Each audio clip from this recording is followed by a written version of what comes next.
Tapi sayangnya Wak, kepercayaan Ashley kepada ibunya justru menjadi bumerang untuk dirinya sendiri.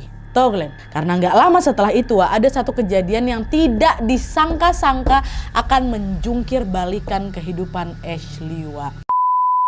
Hai, wassalamualaikum warahmatullahi wabarakatuh. Terima kasih sudah klik video ini. Oke, jadi malam minggu ini seperti biasa aku akan membawakan lagi satu kisah kriminal yang melibatkan seorang ibu dan anak di New York, Amerika Serikat. Jadi tanpa kelamaan intro, kita langsung masuk aja lah ke ceritanya ya. Check it out.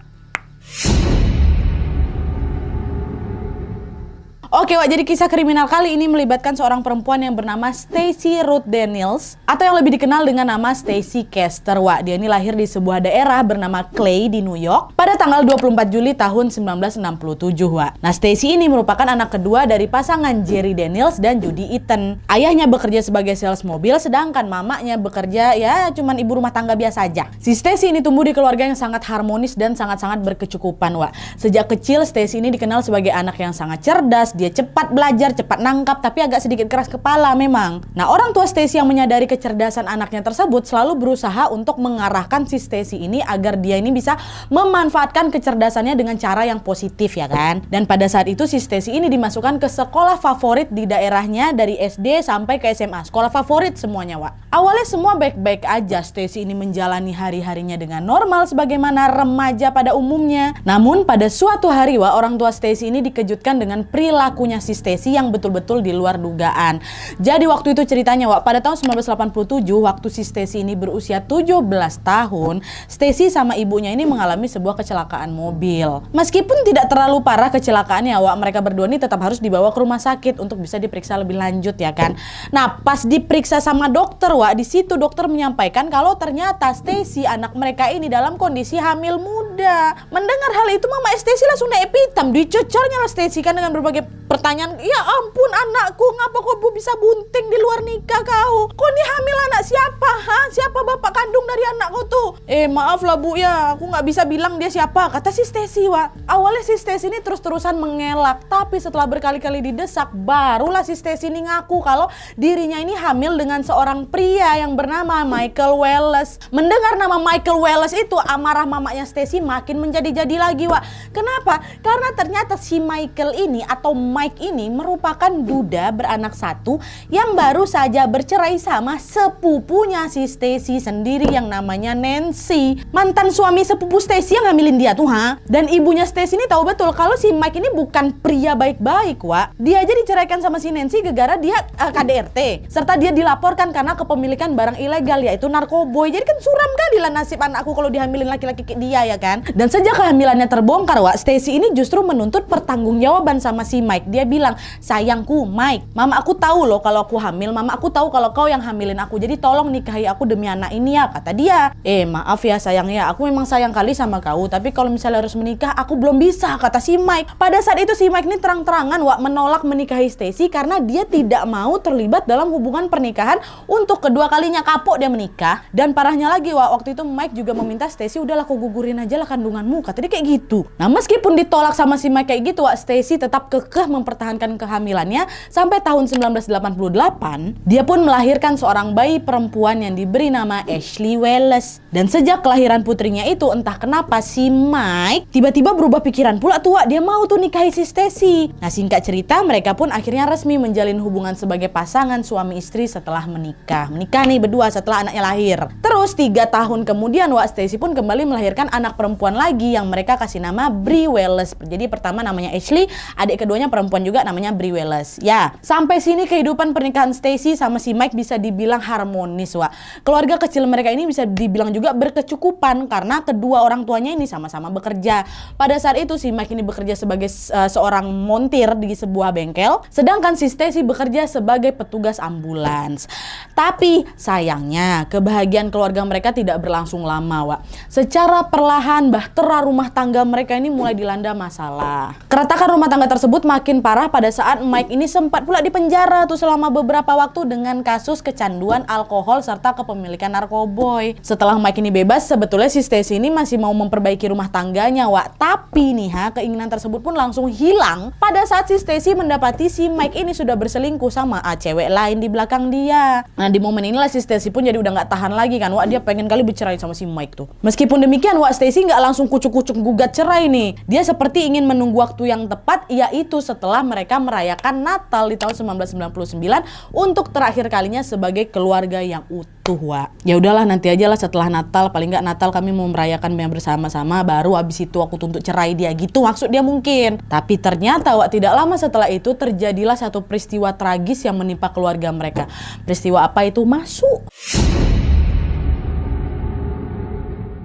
Nah, jadi ceritanya, Wak, setelah Natal dilalui mereka bersama, pada bulan Januari tahun 2000, tepatnya sehari setelah tahun baru nih, si Mike ini tiba-tiba menderita sakit parah, Wak. Dia dilanda sakit kepala hebat yang membuat dirinya kesulitan bangun dari tempat tidurnya. Bisa kalian bayangkan kayak gimana sakitnya tuh kan? Nah, masalahnya, Wak, sakit kepala itu tidak berlangsung sehari, 2 hari, atau sejam, 2 jam aja. Tidak, berhari-hari sakit kepalanya tuh. Dan karena tidak kunjung sembuh, akhirnya Mike pun memutuskan untuk pergi ke klinik ini untuk memeriksakan kesehatan kepala dia. Nah, pada saat diperiksa, Wak, ternyata dokter tidak menemukan penyakit apapun di tubuhnya si Mike. Jadi si Mike ini dalam kondisi sehat-sehat aja kok kau, kata siapa? Kata dokter. Apalagi kalau dilihat dari riwayat kesehatannya, Wak, Mike ini sama sekali belum pernah menderita penyakit serius. Akhirnya apa? Mike pun dipulangkan lah dan hanya cuma diberi obat seadanya aja sama dokter. Waktu itu dokter juga menyarankan supaya Mike ini kau banyak-banyak istirahat ya. Gegara bisa jadi penyakit kau ini berasal dari stres kau, kata si dokter. Oh iyalah dok, nanti cobalah saya istirahat di rumah gitu kan. Tapi, Wak, semakin hari kondisi Mike ini bukannya makin sembuh, makin parah. Hingga pada tanggal 11 Januari 2000, Wak, Ashley, anak pertamanya mereka tua yang pada saat itu sudah berusia 12 tahun,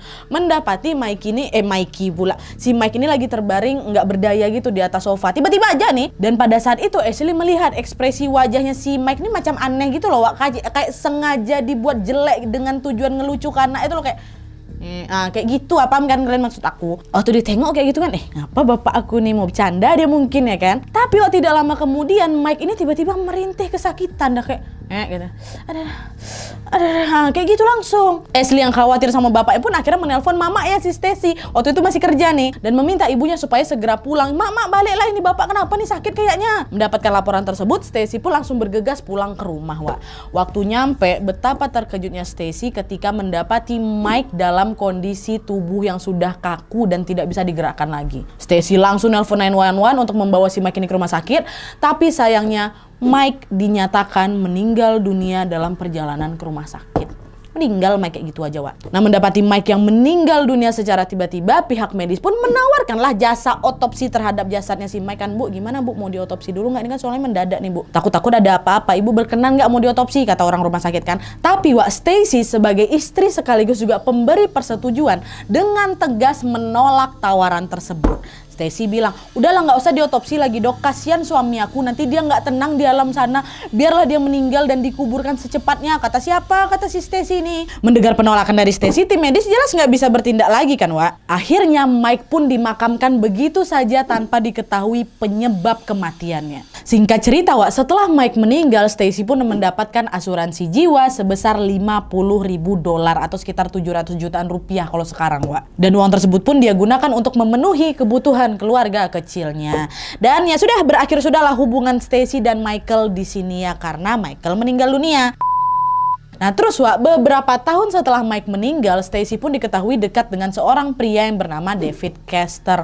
By the way, si David ini merupakan pengusaha di bidang instalasi dan juga reparasi AC yang kaya raya kali, Wak. Tanpa lama-lama PDKT, si Stacy dan David ini pun akhirnya resmi melangsungkan pernikahan mereka pada tanggal 16 Agustus tahun 2003. Nah sejak menikah dengan David, Wak, Stacy pun mengajak kedua putrinya, si Ashley sama si Bree tadi, untuk tinggal bersama di rumahnya David. Awalnya rumah tangga mereka juga adem-adem aja, Wak.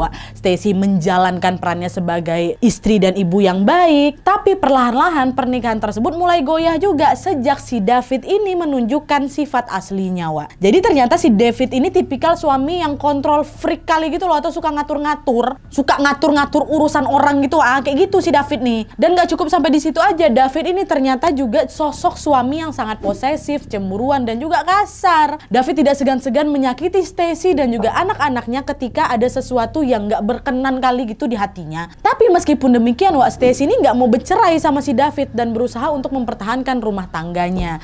Namun upaya itu ternyata sia-sia. Karena apa? Karena David tiba-tiba mengalami satu kejadian mengenaskan juga. Jadi Wak, ceritanya pada tanggal 22 Agustus tahun 2005 dengan suara panik Stacy nelpon lah 911 kan.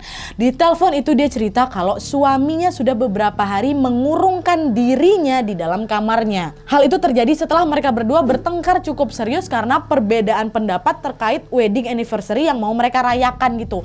Menurut si Stacy, dia ini mau merayakan anniversary pernikahannya dengan liburan bersama anak-anaknya. Tapi si David nggak mau kayak gitu. Dia mau ya udah kita berdua aja lah yang pergi, nggak usah bawa anak-anak kayak gitu.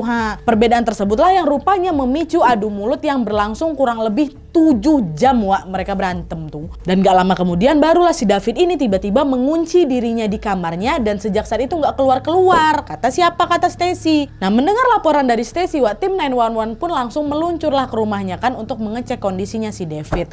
Dan kalian tahu Wak, pada saat mendobrak kamarnya David, mereka menemukan David sudah dalam keadaan tidak bernyawa. Mati suami kedua ini Mengetahui David yang meninggal secara mendadak, para petugas pun langsung menyisirlah TKP kan, yaitu di dalam rumahnya mereka ini. Nah, pas menyisiri area dapur Wak, mereka menemukan ada cairan berwarna hijau yang diduga sebagai racun anti beku. Dan FYI Wak, racun jenis ini merupakan salah satu racun paling berbahaya karena bisa membekukan darah dan merusak organ dalam tubuh manusia dalam waktu yang super singkat. Mendapati temuan itu, petugas 911 pun langsung koordinasi lah dengan pihak kepolisian kan. Mereka semua pun langsung menanyakan ke Stacy perihal keadaan David sebelum ditemukan meninggal dunia Wak.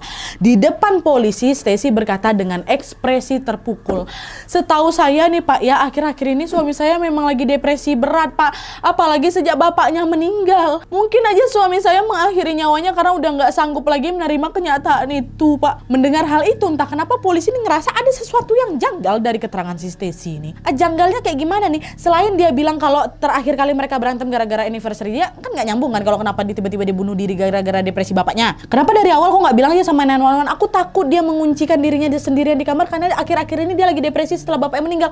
Kenapa nggak ngomong kayak gitu? Nah, terus kejanggalan kedua, waktu itu mereka menemukan ada sebuah pistol yang terletak tidak jauh dari kasurnya David. Kalau memang David berniat untuk bunuh diri, kenapa dia nggak pakai pistol tuh aja? Kenapa David justru memilih meminum racun yang akan membuatnya jauh lebih menderita ya kan? Pistol itu ditemukan dekat dari jasadnya, kenapa nggak langsung tembak aja kau? Kenapa kau harus minum racun? Nah, kayak gitu. Belum cukup diliputi berbagai pertanyaan Wak, polisi pun kembali menemukan ada barang bukti lainnya, yaitu sebuah gelas berbau zat kimia yang sangat menyengat. Akhirnya mereka bawa lah gelas itu kan ke lab untuk diidentifikasi lebih lanjut.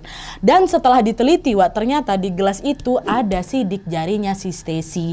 Dan yang lebih mengejutkan lagi, sidik jarinya si Stacy ini ditemukan di bagian gelas di bawahnya, yang berarti dia memegang gelas itu untuk orang lain, bukan gelas yang dia pakai buat minum sendiri itu loh Wak, sampai tahu polisi itu. Nah, dua penemuan itulah jelas akhirnya membuat polisi jadi curiga sama si Stacy. Kecurigaan tersebut juga makin besar Wak pada saat polisi menemukan ada sebuah surat wasiat yang diduga ditulis sama si David.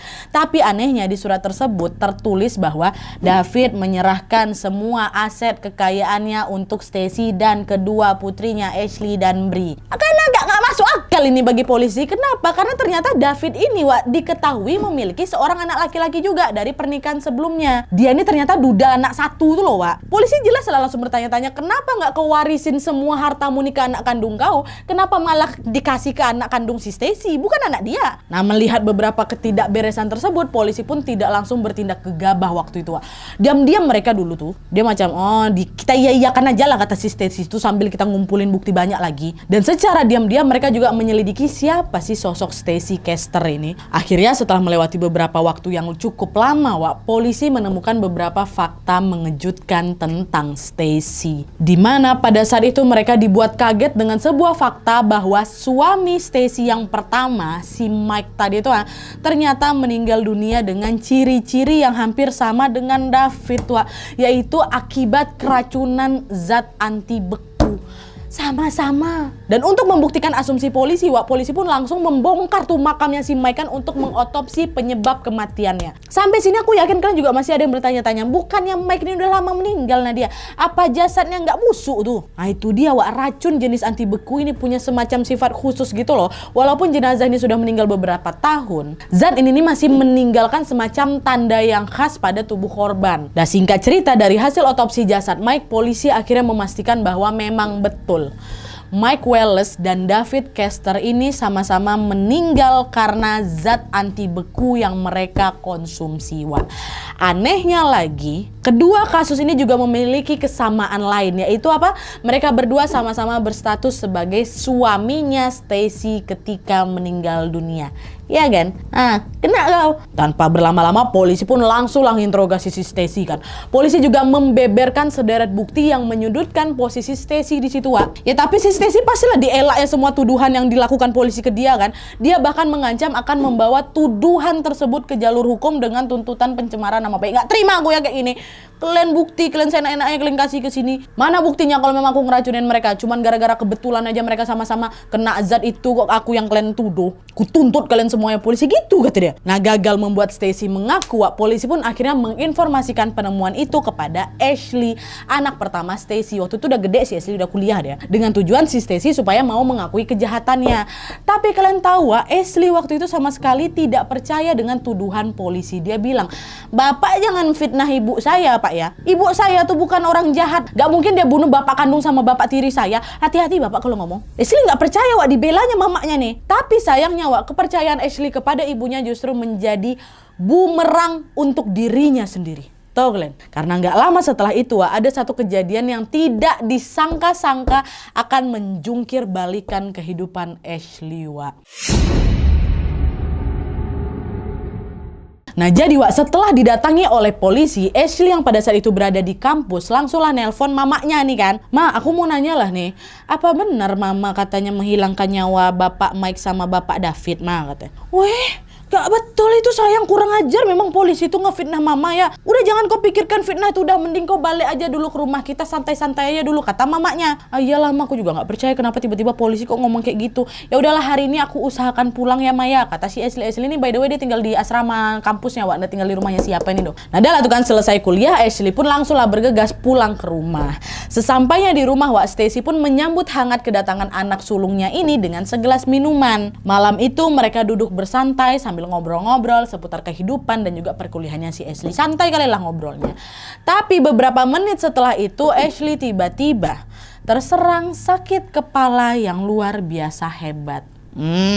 Melihat anaknya mendadak sakit, Stacy pun langsunglah memintanya untuk beristirahat. "Udahlah nak, aku lagi kecapean, mungkin ini udah balik kamarmu, tidurlah." Ashley pun menurut dan bergegas masuk ke dalam kamar, Untungnya keesokan harinya keadaan Ashley pun sudah membaik nih. Dia pun pamit lagi nih pergi ke kampus dan akan kembali ke rumah beberapa hari lagi. Kan soalnya si Ashley ini memang kayak gue bilang tadi, dia ngekos deket kampusnya gitulah. Entah ngekos, entah asrama, pokoknya dia nggak tinggal serumah lah sama mamanya setelah dia kuliah. Jadi dia nggak pulang setiap hari gitu, ya. Nah baru sehari di perantauan lah gitu istilahnya kan, Ashley ini ditelepon lagi sama mamanya si Stacy. Pada saat itu Stacy lagi-lagi memintanya untuk pulang.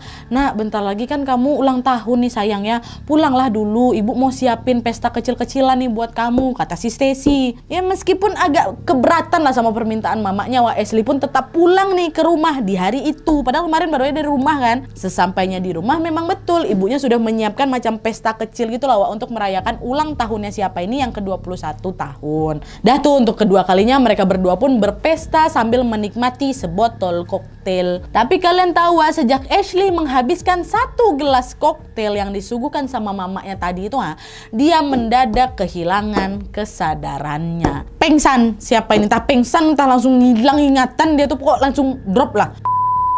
Terus keesokan harinya, Bri, adiknya si Ashley yang memang tinggal di rumah itu, mendapati kakaknya si Ashley ini dalam kondisi terbaring di lantai. Nah, Bri yang semalam itu nggak ikutan minum-minum sama mereka berdua ini langsunglah berusaha membangunkan kakaknya kan. "Kak, bangunlah, ngapain kau tidurin di sini nih?" Tapi setelah beberapa kali dibangunkan, Ashley pun sama sekali tidak merespon, Dari situlah Bri menyadari kalau kakaknya ini dalam kondisi berbahaya. Dia pun akhirnya manggil mamanya si Stacy dan memintanya segera menelpon 911. "Ma, cepatlah telepon 911, kakak nggak sadarkan diri nih ya." Singkat cerita, tim 911 pun langsung melarikan Ashley ke rumah sakit terdekat. Dan di saat yang bersamaan, Bri pun menemukan selembar surat di kamarnya Ashley yang isinya hampir membuat jantungnya berhenti berdetak. Di surat itu, Ashley mengakui kalau dia sudah menghilangkan nyawa kedua ayahnya, yaitu Mike Wallace dan juga David Kester. Surat tuh, kenapa kakakku buat surat ini? Berarti kakak yang bunuh bapak sama om selama ini ya? Kayak itu pikiran si Bri, Wak. Dari situlah diambil kesimpulan karena takut kejahatannya ini dibongkar oleh polisi, Ashley pun mengatakan bahwa dia berniat mengakhiri hidupnya sendiri. Makanya pagi itu dia dalam kondisi nggak sadar, Wak. Akhirnya tanpa menunggu waktu yang lama, Bri pun langsung menyerahkan surat tersebut kepada polisi untuk diidentifikasi lebih lanjut. Tapi pada saat itu polisi belum bertindak apapun, Wak, karena kondisinya si Ashley ini masih sangat memprihatinkan. Dia belum meninggal untungnya. Walaupun pihak rumah sakit mengatakan kalau si Ashley ini terlambat di bawah 15 menit aja lewat kakakku nih. Akhirnya mau tidak mau polisi dengan sabar tetap menunggu perkembangan selanjutnya kondisi Ashley hingga dia ini bisa dinyatakan pulih untuk dimintai keterangan soal surat tadi itu. Nah terus beberapa hari kemudian setelah Ashley dinyatakan membaik, polisi pun langsung mengkonfirmasi Ashley perihal surat yang mereka temukan. Pada saat itu polisi nanya, Ashley, kami mau menanyakan beberapa hal ini, Dek. Kau jawab dengan jujur ya. Apa yang terakhir kali kau ingat sebelum kau pingsan? Kata polisi. Seingat saya nih Pak ya, saya lagi minum koktail sama ibu saya. Terus habis itu kepala saya sakit. Habis itu saya nggak ingat apa-apa lagi Pak. Kata si Ashley. Mendengar penjelasan Ashley, Wak, polisi pun langsung menyodorkan sebuah surat. Nih nak, apa betul ini surat ini kamu yang tulis? Hah, surat apa nih? Waktu dibaca, Wak, disitulah Ashley kaget bukan main. Dengan suara histeris Ashley ini bilang, astaga Pak, bukan saya yang nulis surat ini Pak ya. Saya nggak pernah membunuh orang. Saya juga nggak pernah berniat untuk bunuh diri Pak. Salah, ini bukan saya yang nulis nih. Nah, mendengar pengakuan Ashley, Wak, polisi pun langsung berpikir bahwa Stacy lah yang telah membuat skenario jahat untuk menjebak anak sulungnya sendiri agar tampak seperti pelaku pembunuhan kedua suaminya. Apalagi sedari awal polisi kan udah curiga kali sama si Stacy, Wak. Cuma mereka belum punya cukup bukti nih untuk menetapkan Stacy sebagai tersangka ya kan. Dan sejak kasus percobaan pembunuhan terhadap Ashley ini terbongkar, Wak, barulah akhirnya polisi menetapkan Stacy Kester sebagai tersangka atas 3 tuduhan sekaligus, yaitu penghilangan nyawa Mike, penghilangan nyawa David Kester, dan percobaan pembunuhan serta tuduhan palsu kepada anak kandungnya sendiri. Parah kali kok Stacy. Menurut polisi, Stacy ini macam mau cuci tangan gitu loh, Wak. Jadi dia bikin surat bunuh diri palsu, dibunuhnya anaknya ini. Habis itu anaknya mati kan nggak ada lagi. Yang penting kan sudah ada pengakuan dari suratnya itu kan. Nah itu untung hidup si Ashley itu. Tapi Wak, di sisi lain Stacy ini terus bersikeras bahwa dia tidak melakukan semua yang dituduhkan sama polisi. Stacy ini kekeh berpendapat kalau kedua suami aku tuh meninggal gara-gara diracun sama anak aku si Ashley, katanya. Penyangkalan tersebut terus berlanjut hingga proses persidangannya digelar, Wak. Dan selama kasus ini bergulir, ada satu kejadian yang membuat kalian pasti nggak akan habis pikir. Betapa manipulatifnya si Stacy Kesternya. Ada satu kejadian. Kejadian apa? Masuk. Terakhir. Nah jadi Wak, untuk menguatkan argumentasinya, Stacy pun sampai-sampai menyewa detektif pribadi untuk menyelidiki seluk-beluk kehidupan anaknya, si Ashley ini. Macam sengaja mau cari kesalahan Ashley gitu lah, Wak. Dan dari penyelidikan itu, Stacy dengan santainya bilang kalau Ashley ini pernah nulis surat tentang penyesalannya loh kepada pacarnya waktu dia duduk di bangku SMA dulu. Nah dari situlah Wak, Stacy ini yakin kali kalau surat tersebut dibuat karena Ashley sudah merasa bersalah karena menghilangkan nyawa kedua bapaknya dari surat penyesalan itu. Nah di sisi lain, jaksa penuntut yang bernama William Fitzpatrick yang berada di pihaknya Ashley pun langsung mematahkan asumsi tersebut. Patrick ini mengatakan bahwa surat yang ditulis Ashley itu bukan surat penyesalan yang seperti ibu maksud. Surat itu surat-surat galau ala remaja yang lagi patah hati gitu kok, Bu. Gak ada urusannya dengan kehilangan bapak yang dua tuh, gak ada. Patrick juga berargumen bahwa sangat tidak mungkin Ashley ini menghilangkan nyawanya Mike, yang dimana pada saat bapak kandungnya itu meninggal, si Ashley masih berusia 12 tahun. Kayak mana anak 12 tahun bisa dapetin racun nanti beku, ya kan? Dari sinilah Wak, banyak sekali pihak yang sangat yakin bahwa memang Stacy sendirilah pelaku penghilangan nyawa terhadap kedua suaminya dengan motif menguasai asuransi serta aset kekayaan mereka berdua. Kalian ingat kan si Stacy kan dapat uang asuransi dari kematiannya si Mike, Wak. $50.000 zaman itu kan banyak kali tuh. Sedangkan uang warisan dari David dia gunakan untuk berfoya-foya dengan membuat surat wasiat palsu tuh. Dan meskipun sudah didebat sedemikian rupa, Wak, Stacy ini tetap berpendapat kalau dirinya tidak bersalah. Aku nggak bersalah sama sekali ya Bapak. Ashley ini yang harusnya menanggung hukuman atas kasus ini. Katanya dituduh ya balik anaknya, Wak. Pokoknya persidangan kasus mereka ini berlangsung cukup alot kali karena si Stacy ini masih berbelit-belit. Dia tidak mau mengakui kesalahannya, Wak. Hingga pada suatu hari jaksa penuntut umum pun menemukan satu bukti penting lagi yang akhirnya berhasil membuat si Stacy ini bungkam, Wak. Bukti tersebut adalah apa? file surat bunuh diri yang ditemukan di dalam komputernya si Stacy. Di momen itu jaksa Pak Patrick tadi itu langsung menyudutkan si Stacy. Dia bilang, kok bilang surat itu ditulis sama si Ashley kan? Nah tapi kok ternyata ini suratnya ada di dalam komputer kau. Berarti kau lah yang nulis surat itu. Nah mendengar tuduhan itu Stacy udah nggak bisa ngelak lagi. Iyalah, tahu pula kau. Apalagi riwayat penulisan file tersebut dilakukan pada pukul 8.40 pagi, di mana waktu itu Ashley masih ada di kampus.